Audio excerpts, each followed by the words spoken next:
Hola, bienvenidos a Rumbo Minero Central por Rumbo Minero TV. Mi nombre es César Campos y estaré en la conducción del presente programa. En una semana que, como lo hemos venido señalando tanto el lunes como ayer martes, estaba asignada por la definición de las comisiones ordinarias y comisiones especiales que ha aprobado en cuanto a su directiva y su composición tanto el Senado de la República como la Cámara de Diputados. Como se ha sabido el día de ayer, por ejemplo, la comisión referida a los asuntos de desarrollo productivo, energía y minas, que nos compete infraestructura y trabajo, estará presidida por un senador del movimiento Obras y estará integrada también por un miembro de la Cámara Alta del Partido del Buen Gobierno y un tercero como secretario de Fuerza Popular. La importante Comisión de Economía ha recaído su conducción en manos del partido Ahora Nación, del ingeniero Alfonso López Chau. La de Constitución, Inteligencia, Control de Actos Normativos y Presupuesto serán presididos por Fuerza Popular, el partido oficialista. Además, Justicia y Defensa estará conducido por Renovación Popular de Rafael López Aliaga y Salud y Educación estará bajo la dirección del Partido de Buen Gobierno. Eso es en cuanto al Senado. Uno confía en que realmente los miembros de los diferentes partidos, por muchas posiciones encontradas que puedan tener, y en lo relativo y en lo particular, por supuesto, al tema de energía y minas, habrá quizás necesidad de que predomine la sensatez, la direccionalidad en torno al combatir la minería informal, reducir todos los plazos, toda la tramitología de las cuales se han venido quejando los agentes del sector y, por supuesto, dar reglas claras también para la inversión nacional y extranjera en este importante rubro. Recordemos que el Senado de la República no tiene iniciativa legislativa, es decir, ellos no van a formular proyectos de ley, solamente le va a corresponder aprobar o desaprobar las que provengan de la Cámara Baja, la Cámara de Diputados. Por lo tanto, la definición también del orden de dirección que habrá en las comisiones respectivas ordinarias de esta última Cámara, la Cámara de Diputados, será muy importante. El día de hoy ya estarán dando a conocer, o se está dando a conocer también, cómo estarán integradas dichas comisiones. Vamos a esperar con detenimiento e invocando siempre la necesidad, y lo reiteramos, de que haya sensatez, prudencia, pensar en el país, pensar en que tenemos un ciclo económico y un ciclo de producción en la minería que debemos aprovechar, que hay 64.000 millones de dólares todavía en cartera que se pueden destrabar y que podrían significar en estas etapas de convulsión telúrica, como son el fenómeno del Niño Costero. Ya hemos visto lo ocurrido en la hermana República de Colombia, un terremoto, no estamos ajenos con ellos. ¿Cómo va a encontrar las arcas fiscales si no logramos avanzar en invertir, sobre todo en la minería, que, reiteramos, nos da enormes recursos fiscales? Vamos a tener dos invitados muy importantes el día de hoy, a César Ipenza, quien es abogado especializado en delitos ambientales y docente universitario, para hablar acerca de la minería ilegal y qué debe cambiar en la estrategia del Estado para enfrentarla. En todo caso, cómo se optimiza la estrategia seguida hasta el momento. También tendremos a Henry Luna, que ha sido viceministro de Minas. Vamos a hablar con Henry sobre el desafío del Ministerio de Energía, Minas y Hidrocarburos, sobre la estabilidad, inversión y una nueva política minera. Antes de empezar con estos importantes diálogos con nuestros invitados, los invitamos también a ver el reportaje preparado por el equipo de prensa de Rumbo Minero. La minería ilegal continúa expandiéndose y se ha convertido en uno de los principales desafíos para la seguridad, la economía y la gobernabilidad del Perú. Y aunque el Estado ha intensificado su respuesta, las cifras muestran la magnitud del problema. Según datos oficiales de la plataforma del Estado peruano, a través de la presidencia del Consejo de Ministros, PCM, solo entre enero y marzo se ejecutaron 401 operativos en 23 regiones, con más de 763 millones de soles en bienes utilizados por la minería ilegal incautados o destruidos. Pero aumentar las interdicciones no será suficiente si las organizaciones ilegales mantienen capacidad para financiarse y recuperar rápidamente su maquinaria. La estrategia requiere mayor control territorial, inteligencia financiera, trazabilidad del oro y fiscalización del combustible, explosivos, maquinaria e insumos que alimentan esta economía ilícita. También será indispensable separar al pequeño productor que busca formalizarse de las organizaciones criminales que operan al margen de la ley. El desafío, entonces, no pasa únicamente por realizar más operativos, sino por impedir que la minería ilegal vuelva a ocupar los espacios intervenidos. Recuperar el territorio significa asegurar una presencia permanente del Estado y cortar las cadenas económicas que permitan que esta actividad siga creciendo. Como siempre, muy interesante el reportaje elaborado por el equipo de prensa de Rumbo Minero TV. Lo habíamos anunciado, ya estamos conectados por videollamada con el doctor César Ipenza, quien es abogado especializado en delitos ambientales y docente universitario. Qué gusto saludarlo, doctor Ipenza. Bienvenido a Rumbo Minero Central. Igualmente, muchísimas gracias por la invitación. Tenemos el tema a tratar con usted sobre si debe haber un cambio de estrategia en el Estado para el combate a la minería ilegal. Se ha anunciado para este año más de 2.050 operativos de interdicción que representa atacar toda aquella producción minera ilegal con sus dragas, con sus maquinarias, confiscación del mercurio. ¿Cómo debe enfocarse en realidad, más allá de la interdicción, porque hay un problema quizás mucho más grande detrás de la minería ilegal, la estrategia para que se pueda erradicar, o por lo menos mitigar su participación cada vez más nefasta dentro de las economías ilegales de nuestro país?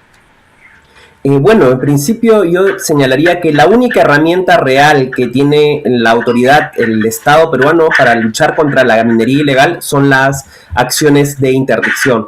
Pero obviamente esta no puede ser solo destinada a destruir maquinaria, sino también al uso de la inteligencia para desarticular organizaciones criminales, no solo nacionales, sino de carácter transnacional, que hoy en día vienen operando en diversas regiones de nuestro país. Concretamente, por ejemplo, las acciones de interdicción tiene que haber previamente investigación destinada a desarticular estas organizaciones, pero también durante el desarrollo propio de las operaciones debería estar destinada a encontrar o hallar información para poder perseguir luego y sancionar estas actividades y a los operadores o a los que dirigen concretamente esta actividad. Esto tuvo un origen muy focalizado, como todos sabemos, se inició prácticamente, por lo menos de manera visible, en la zona de Patás, en La Libertad, pero se ha ido extendiendo, doctor Ipenza, a lo largo y ancho del país, haciendo muy difícil que el seguimiento de estas organizaciones transnacionales del crimen a la cual usted ha aludido puedan ser identificadas plenamente, porque operan ya en todo el país. Esto no es como algunas personas decían, lo mismo que hay que combatir como combatimos al terrorismo en la década del 90, no es igual, no son fenómenos por supuesto similares ni paralelos. En todo caso, en esa amplitud que tiene el problema, en la parte operativa de inteligencia, ¿cómo debe trazarse el gobierno un horizonte de actividad en los próximos meses? Bueno, en principio, cuando hablamos, por ejemplo, de la extracción del oro, no necesariamente se queda en el país, tiene que seguir ciertas rutas, ¿no? Por ejemplo, material con mineral que se extrae en Patás o en Otusco, en distintas regiones de nuestro país, termina siendo lavado en muchas de las plantas de beneficio que requieren un control, y por otro lado no se puede seguir insistiendo que esta es pequeña minería o artesanal, cuando obviamente debiera ser controlada por el gobierno nacional. Obviamente, extraer en las plantas de beneficio tiene que ser una pieza fundamental de la lucha contra la minería ilegal y que permita sincerar, por ejemplo, el uso de los insumos. Supuestamente la pequeña minería tiene ciertos límites de procesamiento. No hay capacidad real del Estado de controlar hoy en día la capacidad de producción de estas plantas de beneficio. Por otro lado, el tema del acceso de los insumos, explosivos, mercurio, cianuro. ¿Cómo es posible que concretamente no se controle estos insumos que transitan por vías nacionales? Y este es un trabajo pendiente también para el uso de la inteligencia. Ya hemos visto cómo SUNAT ha incautado el año pasado 20 toneladas de mercurio. Este año se ha encontrado 2 toneladas en containers que tenían para baterías. Entonces, cada día se sofistica más el comercio de estos insumos que son necesarios para la actividad ilegal, ¿no? Concretamente el combustible, por ejemplo, en Madre de Dios. Hemos visto cómo ciertas autoridades vienen insistiendo que se flexibilice o se libere o se provea mayor cantidad de combustible cuando es un insumo químico fiscalizado, pero por otro lado también debemos señalar que el combustible viene siendo subsidiado por todos nosotros, entonces requiere distintos mecanismos de abordaje, de control de estos insumos para evitar que sean destinados a la actividad ilegal concretamente. Y por otro lado, se debe hacer un seguimiento al dinero, ¿no? Y aquí la labor del Ministerio Público tiene un rol fundamental, no solamente para procesar a aquellos que ejercen la actividad ilegal, sino también para que sea el Ministerio Público quien extinga esos bienes obtenidos a costa de robarnos a todos nosotros. Concretamente hablo de los procedimientos de extinción de dominio. Un informe del suplemento económico día 1 del comercio el lunes pasado acerca del sector de energía y minas, hidrocarburos, qué es lo que hay que hacer, abordaba un debate que hay en torno a la actividad de la minería ilegal en cuanto a las plantas de procesamiento, beneficio que usted ha mencionado. Algunos señalan que son más de 200, alrededor de 200 que las registra el propio MINEN, y otras que no son conocidas porque más bien están operando en las zonas de producción minera aluvial, es decir, al borde de los ríos, que utilizan una tecnología bastante obsoleta, bastante poco trazable, digamos, en cuanto a su ubicación. ¿Usted coincidiría con ese enfoque que es necesario definir en realidad por dónde está viniendo la mayor producción minera ilegal a través de la minería aluvial o a través de estas plantas de procesamiento que existen? Bueno, en principio para mí, concretamente, si el Estado ya sabe que son o 200 o 300 plantas de beneficio, pues el Estado nacional debe asumir una competencia de controlarlas, de fiscalizarlas.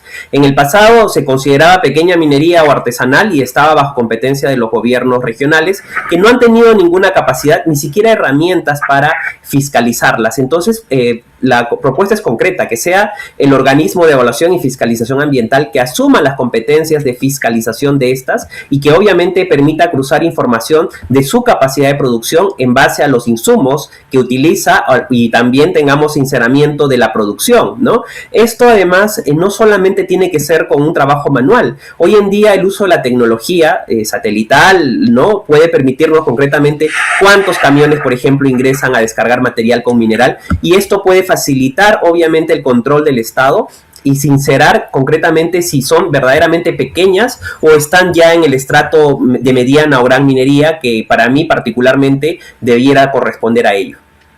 Otro problema que se ha detectado y muy grave, doctor Ipenza, dentro de la actividad minera ilegal es la participación de agentes del Estado, policías, jueces, alcaldes de las localidades pequeñas. Todos operan en conjunto y son corrompibles en la medida que, como ocurrió también con el fenómeno del narcotráfico, esta actividad mantiene una vigencia y muchas de estas autoridades son más bien las que advierten de los procesos de interdicción que se va a producir contra estas actividades ilegales. ¿Cómo enfocar ese lado que algunos consideran intangible del aspecto moral, el aspecto de la corrupción y de la manera como la minería ilegal viene corrompiendo estas autoridades? ¿Cómo debemos enfrentarlo?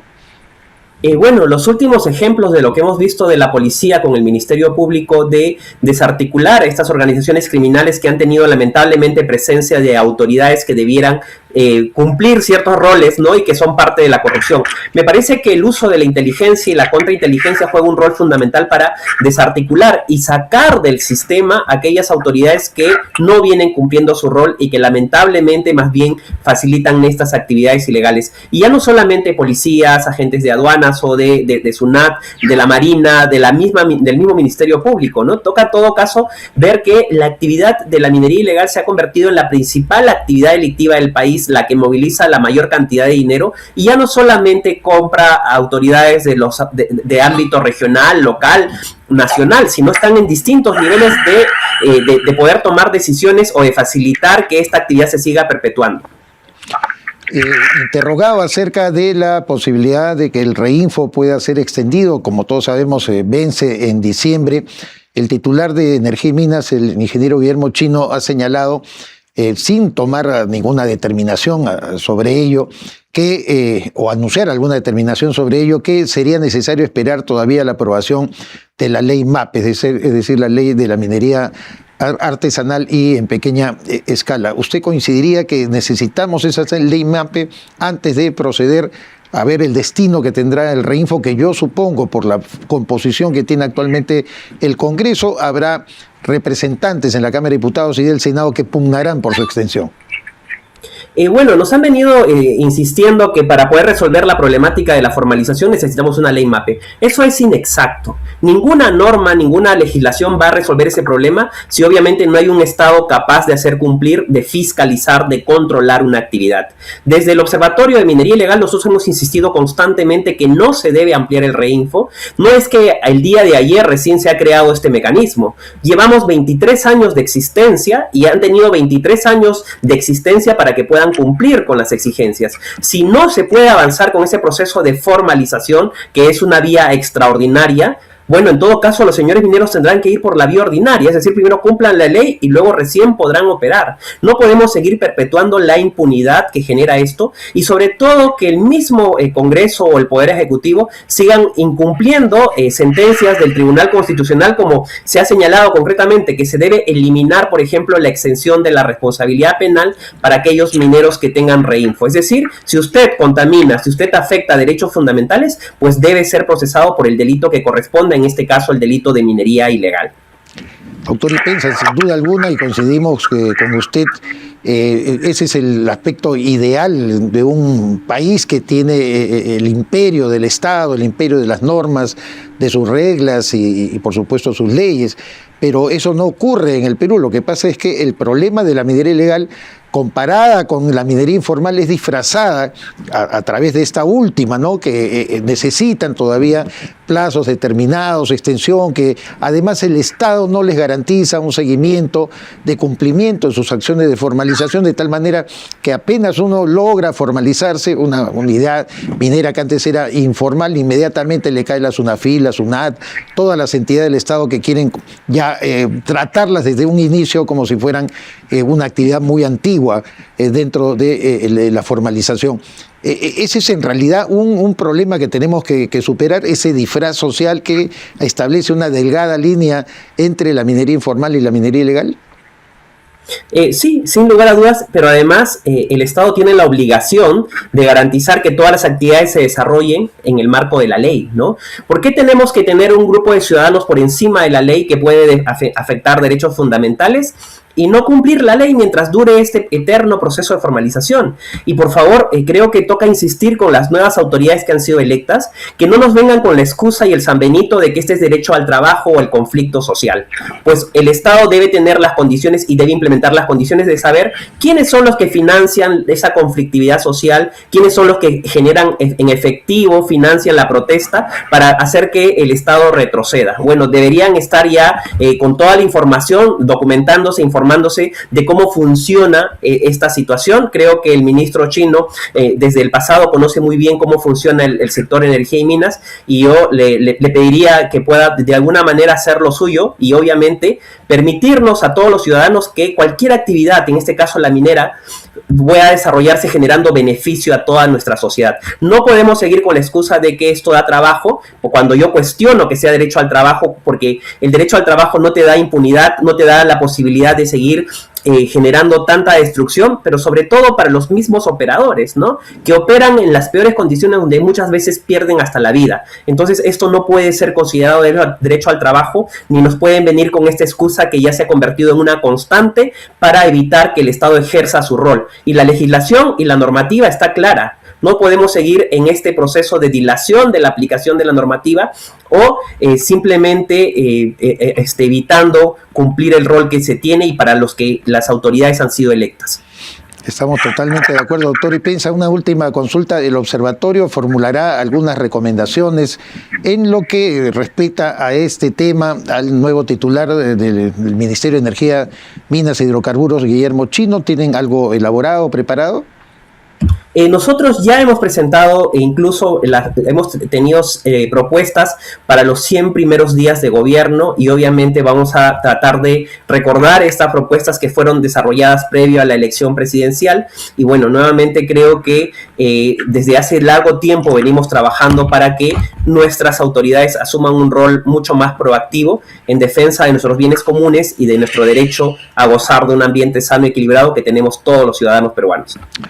Doctor Ipenza, ha sido un gusto conversar con usted, y por supuesto lo comprometemos a otro diálogo siempre a través de Rumbo Minero Central, nuestro programa y nuestro canal, a efectos de que nos pueda seguir ilustrando de la manera más efectiva de combatir a la minería ilegal. Muchísimas gracias. Muy bien, hemos estado con el doctor César Ipenza, abogado especializado en delitos ambientales, docente universitario. Ya lo sabe, Expomina versión 2026 habrá de llevarse a cabo entre el 9 y el 11 de septiembre próximo en el Centro de Convenciones del Jockey Plaza. Habrá más de 1.250 stands, ya todos absolutamente llenos, donde usted podrá observar en esta etapa, incluso en que se fortalecen las actividades digitales y la tecnología de punta dentro de la actividad minera, pues usted debe verlo, debe seguirlo y sobre todo apreciar cómo en los conversatorios y también en los diálogos que tendremos en cada uno de los foros establecidos, el avance que tiene la minería a nivel mundial y cómo el Perú puede aprovechar esta importante palanca económica. Expomina 2026, reiteramos, del 9 al 11 de septiembre en el Centro de Convenciones del Jockey Club. Somos Rumbo Minero TV, estamos en Canal 42 de Movistar, estamos también en Vitel, en Win, próximamente en Claro. También estamos en más de 80 operadores de cable a nivel nacional e internacional. Una buena herramienta para que usted, señora, señor proveedor, pueda comunicar sus productos y o servicios al sector minero. Hacemos una pausa comercial y retornamos. Del 9 al 11 de septiembre, vuelve Expomina Perú 2026, la feria minera más grande del Perú. Según análisis de Ipsos 2026, Expomina Perú se posiciona dentro del top 5 mundial de eventos mineros por número de stands de exhibición. Expomina Perú, presidido por el ingeniero Roque Benavides, reunirá a las principales personalidades del ámbito público y privado en foros y congresos de nivel internacional. La industria minera es probablemente una de las industrias más globalizadas que existen en el mundo, y por lo tanto el Perú, que es un jugador importante en la exploración, en la producción minera, es un país que atrae a muchos inversionistas. Expomina Perú se ha posicionado como una de las ferias, conferencias más importantes en nuestro país. En esta edición, Expomina Perú presentará American Mining Summit, la octava cumbre internacional de minería de las Américas, presidida por Carlos Castro, gerente de asuntos corporativos para América del Sur de Glencore. Hemos preparado un programa robusto, con líderes empresariales, autoridades gubernamentales, expertos técnicos y organismos internacionales. Este año nos enfocamos en 9 foros internacionales. Además, se realizará el Mining Investment America, MIA, liderado por Luis Rivera, COO de Glencore LATAM y director de operaciones para Sudamérica. Este espacio reunirá a los CEOs de las principales compañías mineras de la región, quienes presentarán sus proyectos y ampliarán las oportunidades de negocio. A ello se suman las conferencias internacionales de la Sociedad de Minería de Estados Unidos, SMI, y del Centro de Estudios de Cobre y la Minería, CESCO, que a la vez realizará la Gran Cena CESCO con los principales líderes mundiales del sector. Esto va a ser un hito importantísimo en el sector minero peruano y en el sector minero de toda América. Los invitamos a estar con nosotros en la gran feria Expomina. Si usted es proveedor o quiere ser proveedor, separe un stand en expominaperú.com. Somos KSR Global, expertos en gestión de talento. Creemos en el poder de las personas para transformar organizaciones. Las grandes operaciones se sostienen en líderes que toman decisiones clave cada día. Desde gerencias, jefaturas y especialistas, identificamos el talento ideal para los desafíos de la minería y otras industrias de alto impacto. Identificamos líderes con visión, compromiso y capacidad estratégica para impulsar el crecimiento de organizaciones que apuestan por el futuro. Una mala contratación no empieza con un error, empieza con una decisión que parecía correcta y cuando el perfil no encaja llegan retrasos, rotación y riesgos para la operación. En Recursos Humanos Cambridge sabemos que contratar no es solo cubrir una vacante, evaluamos experiencia,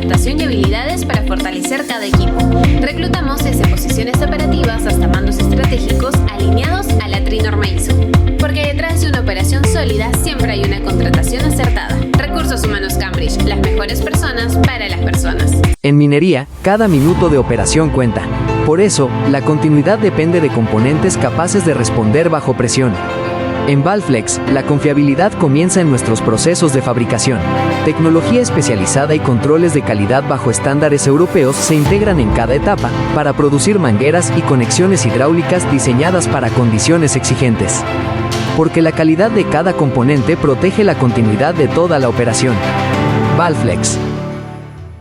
Cuando una carga no puede detenerse, necesitas confianza desde el primer metro. En Cablecentro SAC llevamos más de 20 años brindando soluciones de izaje para la industria nacional. Cables de acero de alta resistencia, eslingas de poliéster, estrobos de cable y cadena, accesorios y servicio post-venta. Con Power Sling, fabricamos a medida, cumpliendo normas de seguridad y entregando justo a tiempo. Cablecentro SAC. Soluciones para un mundo en movimiento. Cotiza en cablecentrosac.com. El mineral del día.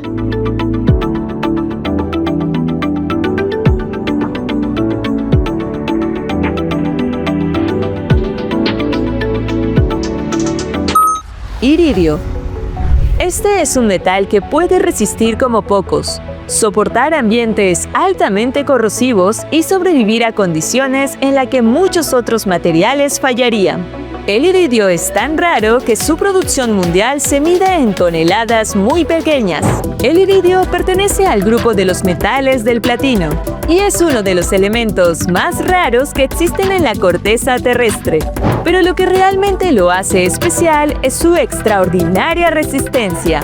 Puede soportar temperaturas extremadamente altas sin perder fácilmente sus propiedades.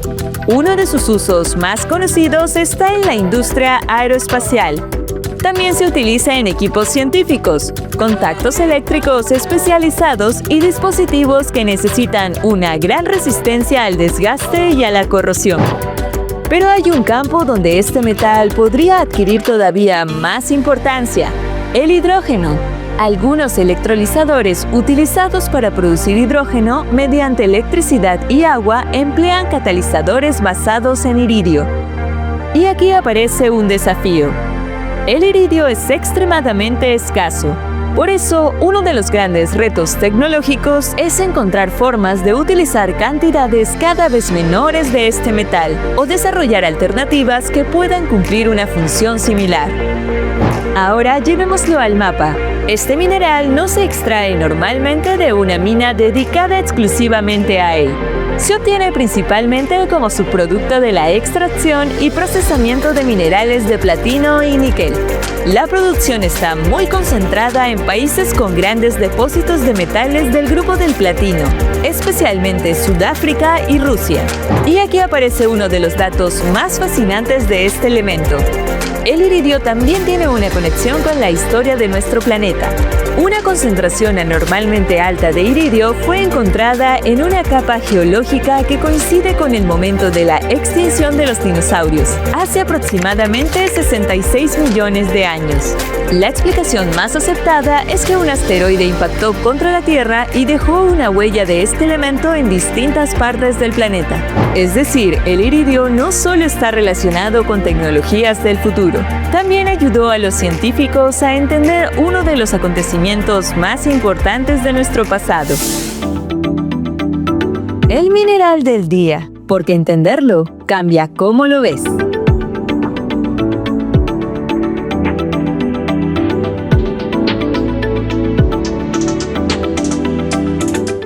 Como habíamos anticipado, ya nos acompaña en los estudios de Rumbo Minero Central el ingeniero Henry Luna. Él ha sido viceministro de Minas, además por mucho tiempo vinculado al IGEMET, entidad que también la ha presidido en alguna oportunidad. Henry, como siempre, es un placer tenerte en el programa. Muchas gracias por acompañarnos. Muy agradecido por la invitación y, como siempre, dispuesto a contestar las preguntas. Estamos en la etapa todavía de definiciones, implementación, primero de los nombramientos dentro del sector energía y minas, la designación de los viceministros. Mayra Figueroa está ahora al frente del viceministerio de Minas, que anteriormente también lo había ocupado.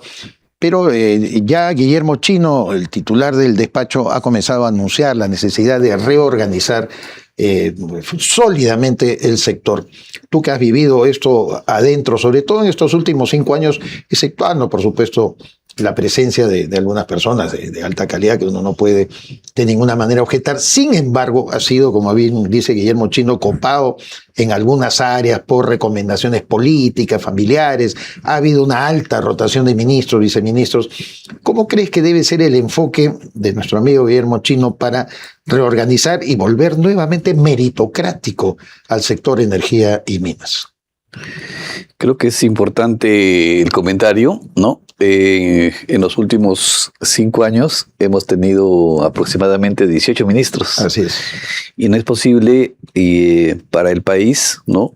Eso paraliza el país, paraliza la minería, y creo que esperemos que mejore toda esta situación a partir del presente año. Además, los primeros ministros, sobre todo en el gobierno de Pedro Castillo, yo he olvidado hasta sus nombres, pero parecían más bien antimineros y no promotores de la minería. Eran personas con sesgos ideológicos.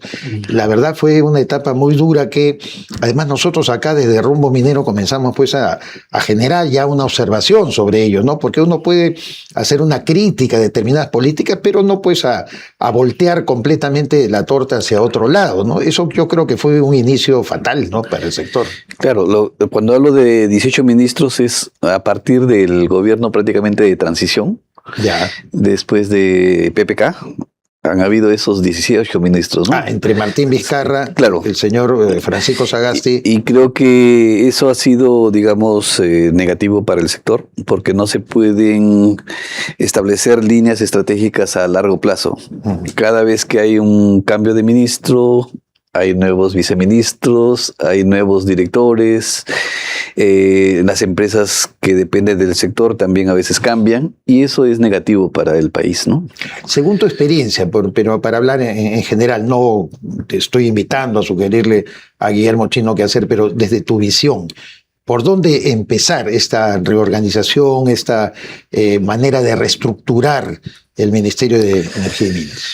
Yo creo que el Ministerio de Energía y Minas tiene en este momento 3 subsectores: el sector electricidad, el sector hidrocarburos y el sector minería. Dentro del sector minería, donde me he desarrollado principalmente, tenemos 3 direcciones de línea, una encargada de la Dirección General de Minería, otra en Asuntos Ambientales Mineros y una tercera en formalización minera. Adicionalmente hay una dirección de gestión social que es lineal para todas las, horizontal para todas las direcciones, ¿no? Creo que las direcciones de minería y de asuntos ambientales mineros funcionan bien, pero es necesario que crezcan informáticamente, que se automaticen los procesos, que se use la plataforma digital que tiene el INGEMET para estandarizar criterios.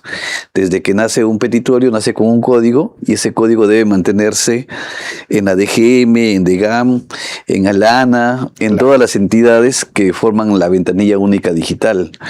En ambientales también tenemos un equipo competente, pero tiene que controlar en este momento las exploraciones, y adicionalmente tiene que controlar el tema de los IGAFON, de Reinfos. Entonces, creo que se podría descuidar las exploraciones si no tenemos un equipo especial para el tema de Reinfos y otro equipo especial para el tema netamente de exploraciones, ¿no? Que es lo importante, lo que genera divisas para el país, ¿no? Y por otro lado tenemos la Dirección General de Asuntos de Formalización Minera. Yo creo que esta dirección nunca debió haber nacido. ¿Por qué razón? Claro. Porque no se puede crear una dirección para formalizar algo que es, digamos, parte de una dirección formal, ¿no? En este caso, yo creo que la Dirección General de Minería ya tenía en su oportunidad la función de ser el ente rector en el régimen general, en la pequeña minería y en la minería artesanal. En este caso, cuando se trata de mineros en proceso de formalización, Recién cuando estos mineros concluyen sus procesos, recién pasan al ciclo formal. Entonces pasan a ser administrados por la Dirección General de Minería.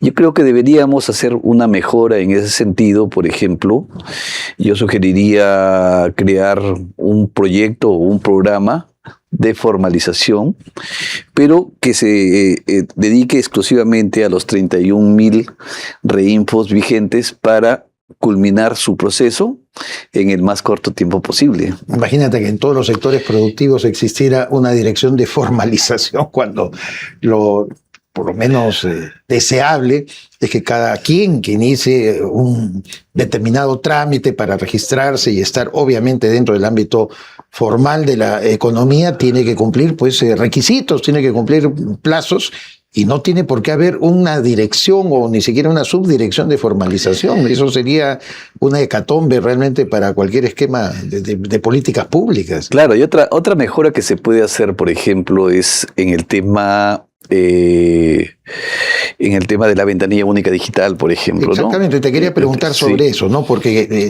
la verdad, todo el mundo está muy contento con el aporte del Banco Mundial, que está tratando de que esta ventanilla única sirva como un vehículo para poder acelerar sobre todo los procesos, pero como tú decías, es muy frondosa la burocracia todavía en torno a los trámites y a los permisos.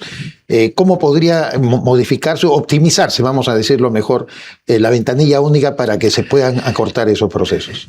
Yo creo que la ventanilla única digital arrancó con un buen objetivo, ¿no? Durante la gestión del ministro Oscar Vera.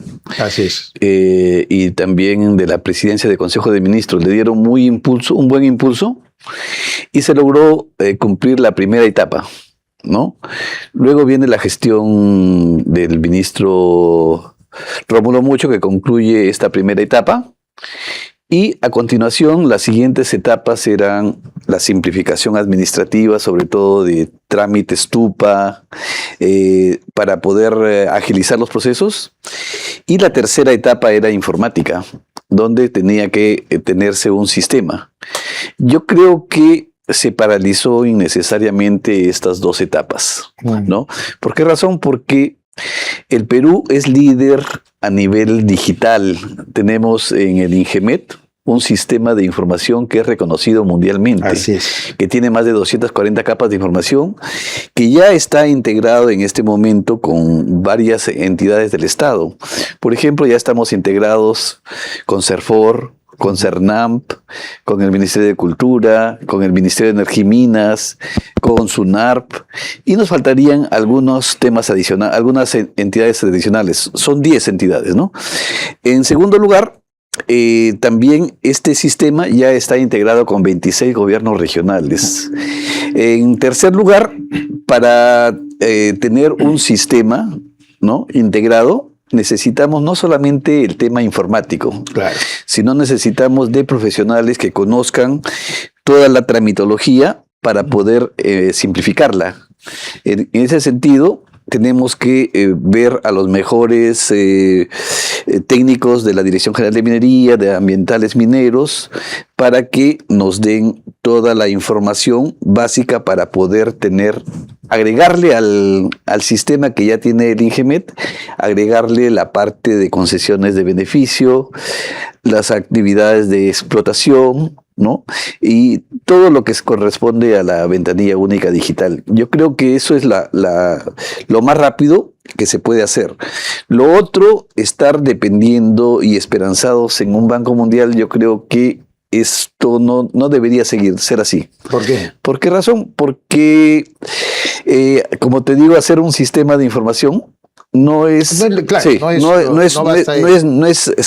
no es software, claro, sino que tenemos que tener un personal especializado en identificar todos esos procesos. Exacto. Y ya lo tenemos en el INGEMET.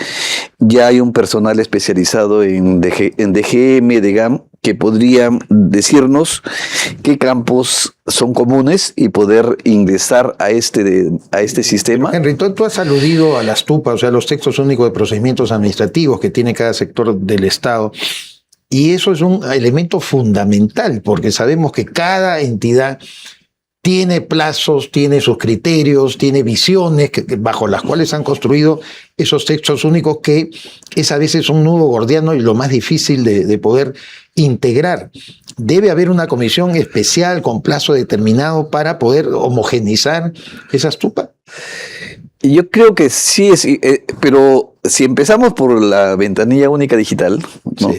Donde este expediente Chelita, por ejemplo, ya tiene un código que lo da el INGEMET, y este expediente empieza a viajar hacia el Ministerio de Energía y Minas, hacia el CERNAM, hacia OEFA.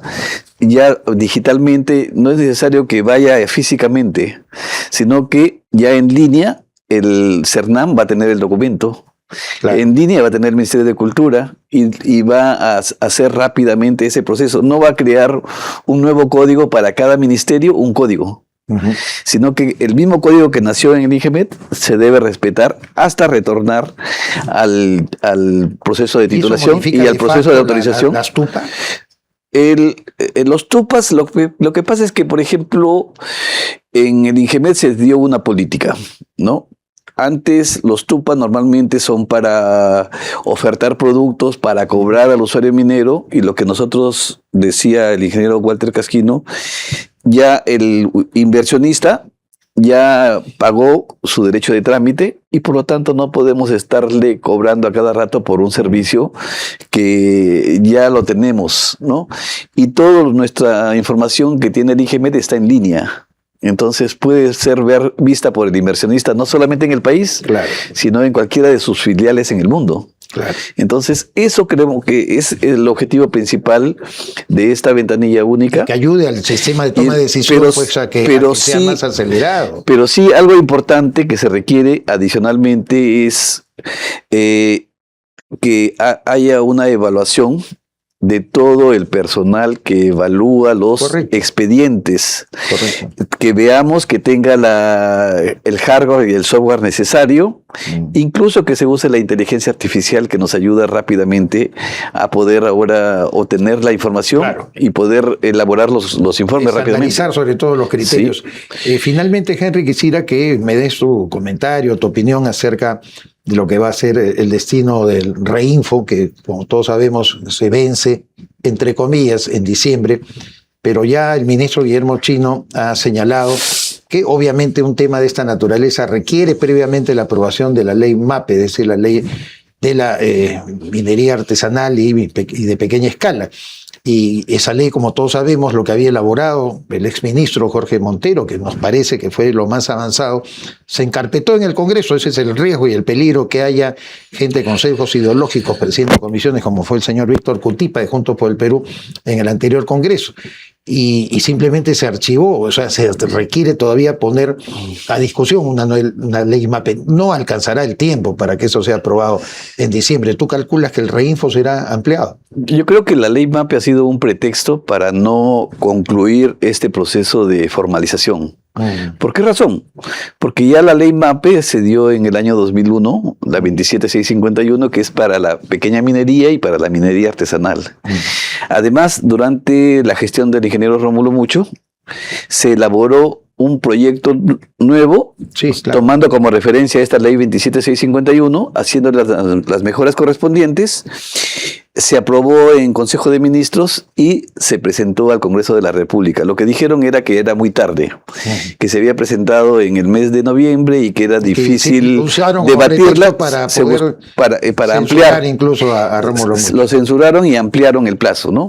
Eso fue algo negativo, ¿no? Completo. Entonces, si en ese momento se hubiera aprobado esa ley MAPE, hoy día lo que tendríamos que hacer es mejorarla, perfeccionarla. Y para eso no necesitamos muchas cosas, ¿no? Necesitamos agregarle a algunas mejoras. Por ejemplo, una mejora es lo que le mencionaba de convertir esta dirección de formalización en un programa, en un proyecto, para poder automatizar también los procesos, para poder en este momento gran parte del problema es que no se tiene un sistema informático para los reinfos. Claro. Se puede usar el sistema informático que tiene Ingemet y se podría hacer en gabinete una depuración. Podríamos identificar qué reinfos, por ejemplo, están en un área natural protegida, Claro. qué reinfos están en las líneas de Nazca, en zonas donde no está restringida la actividad minera. Y con eso ya estamos haciendo una depuración de esa base de datos, ¿no? Por otro lado, también tenemos plantas de beneficio. Tenemos dentro de los reinfos hay aproximadamente 3.000 reinfos de beneficio. Yo creo que también podríamos hacer una reforma en el sentido de que es importante un censo, pero sí un censo de plantas de beneficio, porque por ahí es donde se financia muchos de estos proyectos de minería ilegal e informal. Y por otro lado, no se puede tener una línea de tiempo de todo el mineral que sale de los proyectos mineros hacia las plantas. Debería ser fiscalizado. Y una última reforma es que debería, la fiscalización es importante. Claro. La fiscalización en este momento de la pequeña minería y de la minería artesanal lo hacen los gobiernos regionales, pero no tienen la capacidad a nivel de personal ni de infraestructura. Yo creo que debería... decir una cosa clara, hay niveles que ya se han denunciado, en Madre de Dios, por ejemplo, intervienen hasta la Fuerza Armada, en Patas intervienen gobernadores, intervienen alcaldes. Por eso una reforma importante es que la minería formal, incluyendo la pequeña minería, la minería artesanal y el régimen general, sean fiscalizadas en el tema ambiental por OEFA, en el tema de seguridad por OSINERMIN, en el tema laboral también tenemos, y sobre todo en el tema económico, la SUNAT debería tener una mayor participación para poder identificar todos estos plantas de beneficio. Henry, siempre es un placer tenerte en nuestro programa. Te convocamos, por supuesto, para una próxima oportunidad, a medida que haya mayores definiciones también del accionar del Ministerio de Energía, Minas y Hidrocarburos, ahora bajo la conducción de Guillermo Chino. Muchísimas gracias. Muchas gracias y éxitos para el ministro Guillermo Chino. Así es. Henry Luna estuvo aquí con nosotros. Ya sabe, esto es Rumbo Minero TV. Salimos por Canal 42 de Movistar. Estamos en Vitel, estamos en Win, estamos en Claro. Estamos en más de 80 operadoras de cable a nivel nacional e internacional. Rumbo Minero de TV crece en sintonía, sobre todo en las zonas en que hay actividad minera y de hidrocarburos. No deje de sintonizarnos y si usted es proveedor o proveedora, vea nuestros paquetes de anuncios que son muy, muy interesantes para llegar al público al cual usted aspira. Vamos inmediatamente con Iván Arenas y su segmento Minería y Sociedad. El ministro de Energía y Minas, Guillermo Chino, acaba de dar algunas declaraciones en varios medios de comunicación y hay tres aspectos importantes a resaltar. El primero de ellos es la ley MAPE. Él dice que vamos a trabajar en su cartera, va a trabajar por la creación de una nueva ley MAPE y esta evidentemente tiene que ser discutida tanto en la Cámara de Diputados como en la Cámara de Senadores. Asimismo se ha referido al reinfo, ha dicho que algunos de ellos van a continuar porque el proceso de formalización todavía no va a terminar y se proyecta que no podría terminar inclusive el 31 de diciembre, que es la fecha límite. Y lo tercero, que es importante también decirlo, habló de las plantas de procesamiento. Van a fiscalizar a las plantas de procesamiento y van a constituir, junto con varias instituciones, en este caso la SUNAT y otras instituciones como las unidades de inteligencia financiera, para poder fiscalizar con mayor detenimiento y detalle a las plantas de procesamiento. Hay aproximadamente 2.800 plantas de procesamiento, tanto informales e ilegales. Muchos de ellos en este momento están en fiscalización de los gobiernos regionales. ¿Cómo vamos a hacer en ese sentido? Ya lo vamos a ir sabiendo en los próximos días. Vamos a continuar analizando cuáles son las declaraciones y cuáles son finalmente las acciones que hace el Ministerio de Energía y Minas, en este caso con su titular Guillermo Chino. Muchísimas gracias. ¿Quieres posicionar tu marca y ampliar tu cartera de clientes en el sector minero? Participa en la revista minera más influyente de América y haz que tu marca llegue directamente a mineras, contratistas y a los principales tomadores de decisiones del sector minero. Con gran presencia en nuestra multiplataforma internacional, que incluye programa de TV, páginas web y redes sociales especializadas, con un alcance de 2.7 millones de personas. Pregunta por nuestros paquetes publicitarios anuales y anuncia en la revista Rumbo Minero, tu mejor herramienta de negocios en el sector minero. Invierte bien, invierte con los líderes. Mayor información en www.rumbominero.com. Entérate de todo sobre el sector minero, entrevistas, informes y mucho más en Rumbo Minero. Visítanos en rumbominero.com y escanea el QR para seguirnos en nuestras redes sociales. Expo Mina Perú, gran feria minera en septiembre. Separa tu stand en la feria minera más grande del Perú. Expo Mina Perú 2026, el gran punto de encuentro de la industria minera. Más de 1.250 stands, 80.000 asistentes y 9 foros internacionales que abordarán temas claves del sector y los proyectos mineros más importantes de América. La feria minera peruana top 5 mundial según análisis de Ipsos. Haz negocios con el sector minero. Separa tu stand en www.expominaperú.com.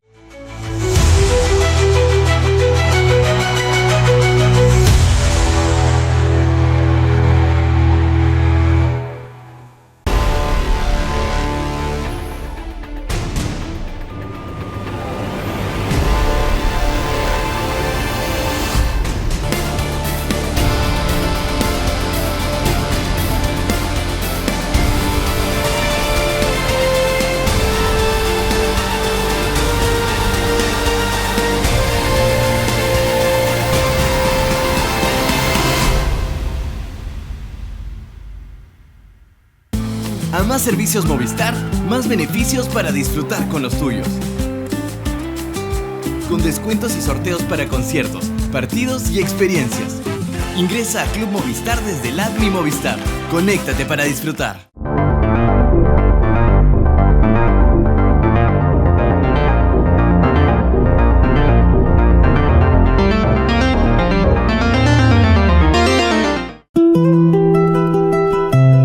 Mina Justa, ubicada en Marcona, Ica, es una de las historias de éxito más recientes y dinámicas de la minería peruana. Operada por Marcobre, una alianza entre el grupo Breca y Alustó. La operación de Tajo Abierto comenzó a producir cobre en el 2021, en plena recuperación post-pandemia, convirtiéndose en un motor de reactivación económica nacional. Pero la historia no se detuvo ahí. El proyecto Mina Justa Subterránea es el siguiente paso lógico para aprovechar el cuerpo mineralizado que se extiende por debajo del Tajo actual. Este proyecto representa un hito tecnológico, ya que será una de las minas subterráneas más modernas y automatizadas del país. La historia de Marcobre en Marcona se define por la eficiencia operativa y el uso pionero del agua de mar sin desalar para sus procesos, lo que los convierte en un referente de sostenibilidad. Con la expansión subterránea, Mina Justa asegura su permanencia en Ica por muchos años más, demostrando que la minería puede ser un vecino responsable y un socio estratégico para el desarrollo urbano de ciudades como San Juan de Marcona.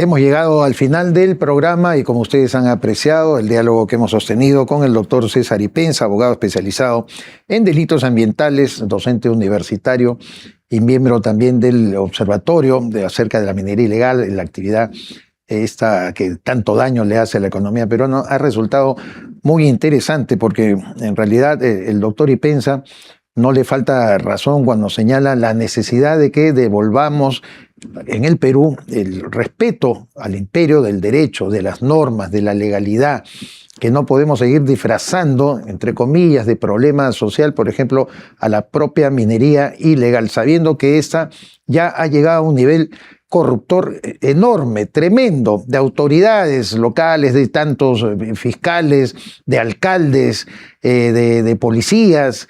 El problema está muy extendido. Esto conversaron el doctor Ipenza, lo hemos puesto en paralelo casi a la experiencia tan nefasta que hemos tenido del narcotráfico durante décadas en nuestro país y que incluso esto no lo hemos podido todavía terminar de erradicar. Entonces tenemos un problema grave y el doctor Ipenza nos invoca a pensar muy bien acerca de cómo el Estado debe recuperar el imperio del derecho en nuestro país y que todos nos sometamos a las reglas, todos por igual.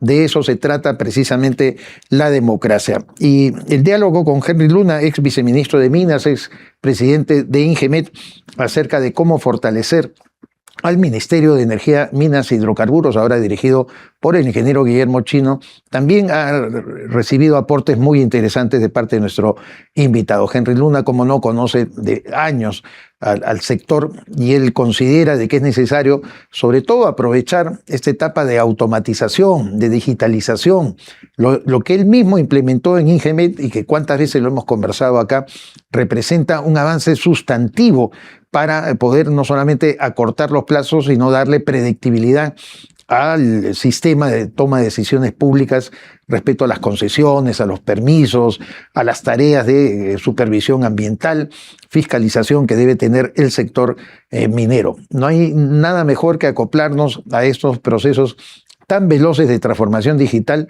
que de verdad requerimos aplicarlo tremendamente en el sector minero para apalancarlo y sobre todo salir adelante con procesos mucho más cortos. Mi nombre es César Campos, he estado en la conducción del presente programa. Los invitamos a continuar con la programación de Rumbo Minero TV.